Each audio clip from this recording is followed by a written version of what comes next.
El Callejón del Muerto en la Ciudad de México. Corría el año de 1600 y a la capital de la Nueva España continuaban llegando mercaderes, aventureros y no pocos felones, gente de rompe y rasga que venían al Nuevo Mundo con el fin de enriquecerse como lo habían hecho los conquistadores. Uno de esos hombres que llegaba a la capital de la Nueva España con el fin de dedicarse al comercio fue don Tristán de Alcúcer, que tenía un negocio de víveres y géneros en las islas Filipinas, pero ya por falta de buen negocio o por querer abrirle buen camino en la capital a su hijo, arribó cierto día de aquel año a la ciudad.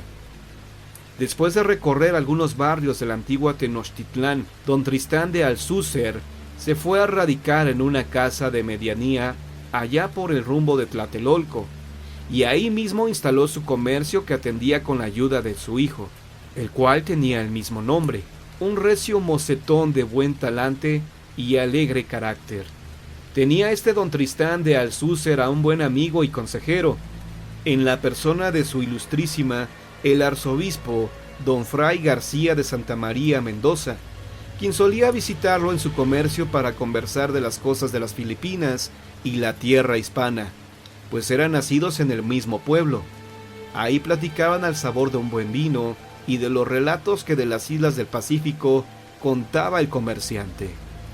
Todo iba viento en popa en el comercio, que el tal don Tristán decidió ampliar y darle variedad, para lo cual envió a su joven hijo a la Villa Rica de la Veracruz y a las costas malsanas de la región de Mas, al suroeste.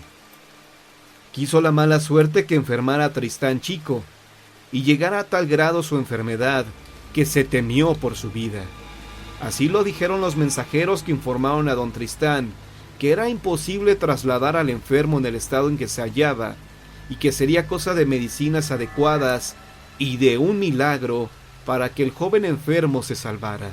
Henchido de dolor por la enfermedad de su hijo y temiendo que muriera, don Tristán de Alcúcer se arrodilló ante la imagen de la Virgen y prometió ir caminando hasta el santuario del Cerrito si su hijo se aliviaba y podía regresar a su lado. Semanas más tarde el muchacho entraba a la casa de su padre, pálido, convaleciente, pero vivo, y su padre feliz lo estrechó entre sus brazos. Vinieron tiempos de bonanza. El comercio caminaba con la atención esmerada de padre e hijo, y con esto, don Tristán se olvidó de su promesa, aunque de cuando en cuando, sobre todo por las noches en que contaba y recontaba sus ganancias, una especie de remordimiento le invadía el alma al recordar la promesa hecha a la Virgen. Al fin, un día envolvió cuidadosamente un par de botellas de buen vino y se fue a visitar a su amigo y consejero, el arzobispo García de Santa María Mendoza, para hablarle de sus remordimientos, de la falta de cumplimiento a la promesa hecha a la Virgen, de lo que sería conveniente hacer, ya que de todos modos le había dado las gracias a la Virgen rezando por el alivio de su vástago.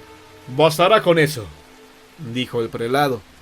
«Si habéis rezado a la Virgen dándole las gracias, pienso que no hay necesidad de cumplir lo prometido».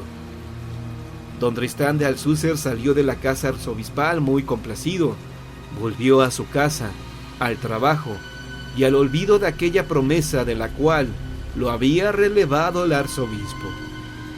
Mas he aquí que un día, apenas amanecía la mañana, el arzobispo Fray García de Santa María iba por la calle de la Misericordia, cuando se topó a su viejo amigo don Tristán de Alcúcer, el cual aparecía ojeroso, cadavérico, y con una túnica blanca que lo envolvía.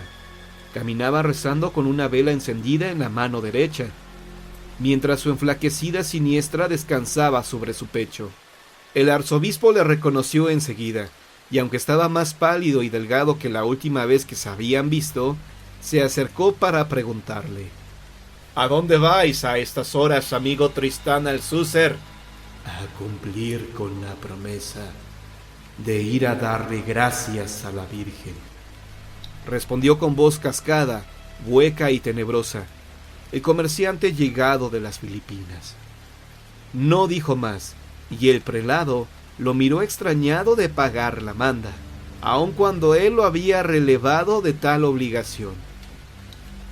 Esa noche el arzobispo decidió ir a visitar a su amigo, para pedirle que le explicara el motivo por el cual había decidido ir a pagar la manda hasta el santuario de la Virgen en el lejano cerrito, y lo encontró tendido, muerto, acostado entre 4 cirios, mientras su joven hijo Tristán lloraba ante el cadáver con gran pena.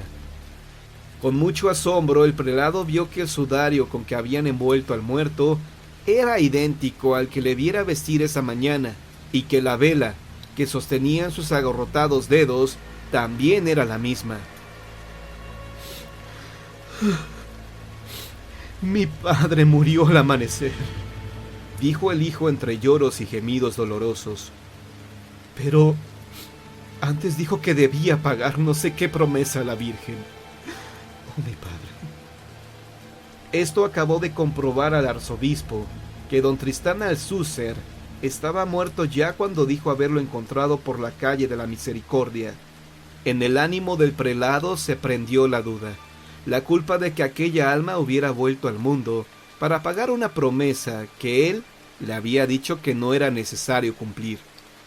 Pasaron los años. Tristán, el hijo de aquel muerto llegado de las islas Filipinas, se casó y se marchó de la Nueva España hacia la Nueva Galicia.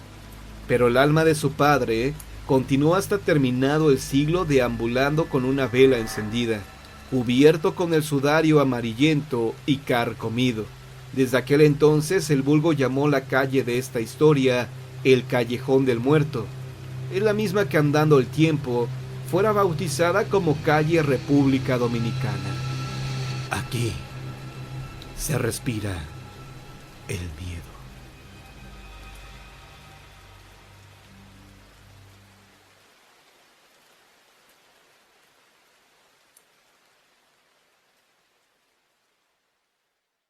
El Callejón del Sapo, leyenda colonial mexicana.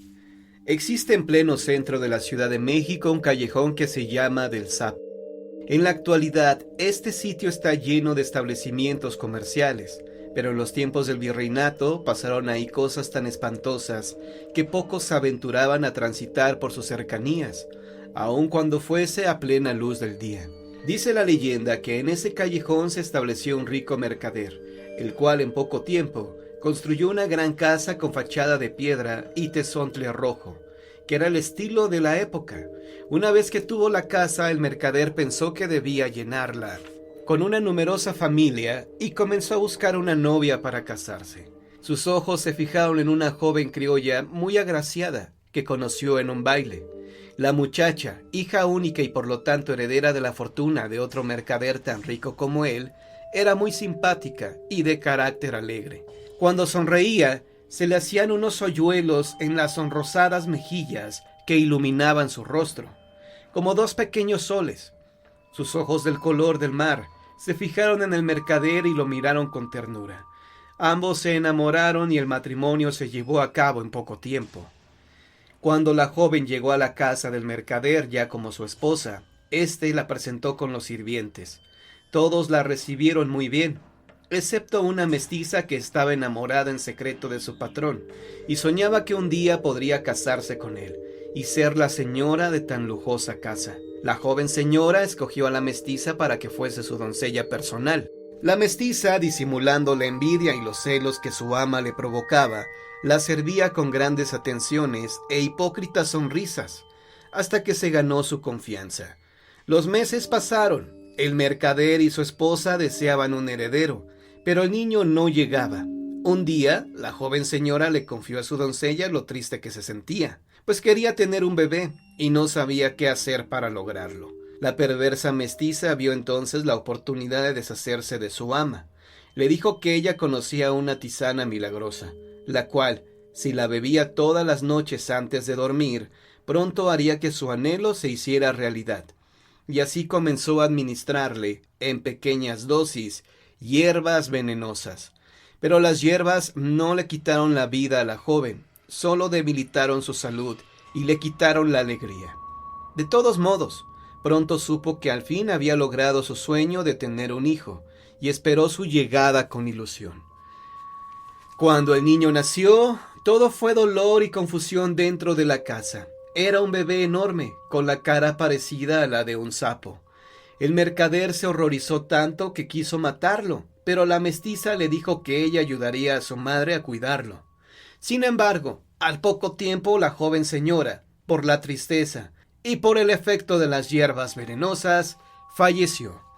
El mercader, culpando al hijo del deceso de su esposa, ordenó que lo encerraran en una habitación de la casa para no verlo nunca más. Cuando el muchacho llegó a la adolescencia, había crecido demasiado. Era enorme, gordísimo, y su cara de sapo espantaba. Además, era retrasado mental. Se comportaba como un bebé de 2 años. Encontró la manera de escapar de su encierro, y todas las noches, sin que nadie en la casa se diera cuenta, salía al callejón y ahí se sentaba sobre la fuente que adornaba la fachada de la casa, mirando al vacío con su sonrisa, disfrutando a su manera del aire libre, y al amanecer volvía a meterse al cuarto donde lo tenían recluido. Su presencia horripilante comenzó a causar grandes sustos a los transeúntes, quienes decían que en ese callejón se aparecía un demonio.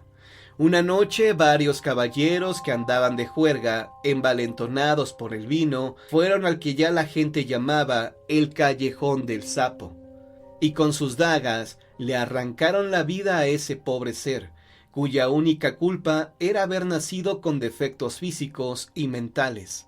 El mercader, al descubrir el cadáver de su hijo, se arrepintió de la falta de amor con que lo había tratado, y tratando de remediar las cosas, le hizo un funeral, digno de un príncipe. Pero ese mismo arrepentimiento, convertido en profundo dolor, muy pronto lo llevó a la tumba. Cuando falleció su amo, los sirvientes se repartieron sus riquezas, y cada uno se fue por su lado.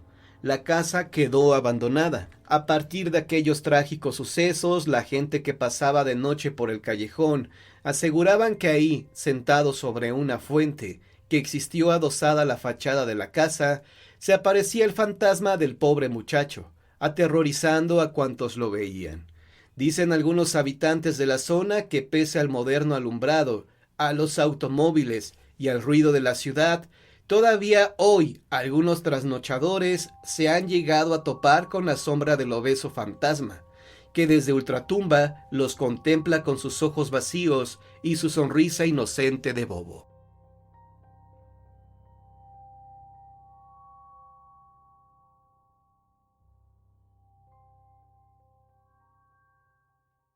El Callejón del Diablo.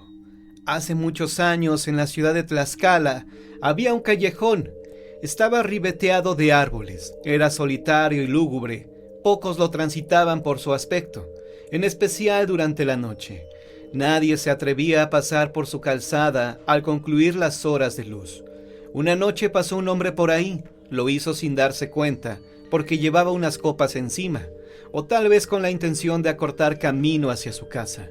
Como quiera que sea, el cristiano iba cruzando el lúgubre callejón, cuando a lo lejos vio a una persona recargada sobre un árbol. Sin prestarle importancia, siguió su camino, pero al tenerlo más cerca pudo darse cuenta de que aquel sujeto tenía cuernos y rabo. Asustado, el hombre regresó sobre sus pasos, jurando nunca más volver a probar una gota de licor. En su confesión todos se enteraron del suceso, y nadie quería pasar cerca del lugar. Las personas comenzaron a dejar ofrendas cerca del árbol para impedir que el diablo se apareciera y les hiciera daño. Así los habitantes comenzaron a llevar objetos de valor, dinero y joyas. Todas las ofrendas depositadas en el día, a la siguiente mañana, habían desaparecido, con lo que la gente concluyó que las ofrendas eran del interés del diablo, por lo que siguieron con la tradición, hasta que a 2 sujetos se les ocurrió que todo era una mentira, y que si se aprovechaban de la superstición llenarían sus bolsillos con todas las ofrendas que las personas depositaban en el árbol. Para tal efecto, uno de ellos se disfrazó del diablo, y el otro, portando una antorcha, se iría al extremo del callejón para crear una silueta que asustara a los supersticiosos. Caminaban alegres por el oscuro callejón cuando vieron a lo lejos, postrado en el árbol, a la figura que atemorizaba a la gente del pueblo. De pronto el diablo, al verlos, se les abalanzó riendo maliciosamente. El hombre que portaba la antorcha por instinto movió los brazos para defenderse y quemó en las posaderas a la diabólica figura, que resultó ser su compañero. Asustados, pues el hombre que estaba recargado en el árbol había desaparecido. Los hombres se llevaron las ofrendas y nunca más los habitantes del pueblo volvieron a presenciar siluetas extrañas en el callejón. Días más tarde, un hombre acudió al médico del pueblo. Se dice que llevaba un saco repleto de joyas y dinero que le entregó al doctor para que lo curara, ya que tenía el trasero completamente quemado.